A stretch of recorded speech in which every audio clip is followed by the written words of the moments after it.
Alloh rizqni beraman desa, hech bir banda buni to'solmaydi. Va mana shu jumlani o'qib qolgan bir inson debdi: agar men istamasam Alloh qanday qilib menga bera oladi? Va uni intiqom qilmoq uchun hech kimsa yo'q sahroga, cho'lga borib yotib olibdi. Bir karvon o'tib qolibdi. Qarasa, sahro o'rtasida chanqagan, oftob urgan holsiz yotgan bir kishi bor ekan. Va uni yoniga borib suv ichirmoqchi bo'lsa, og'zini tishlari bilan mahkam yumib olgan va sira ham suv ichishni xohlamas ekan. Karvonboshi debdi: o'lib qoladi.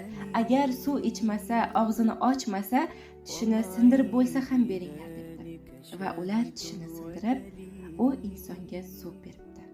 Va haligi inson ko'zlarini ochib: "Yo Robbiy, agar sen istasang, tishimni sindirib bo'lsa ham rizqimni berar ekansan" debdi.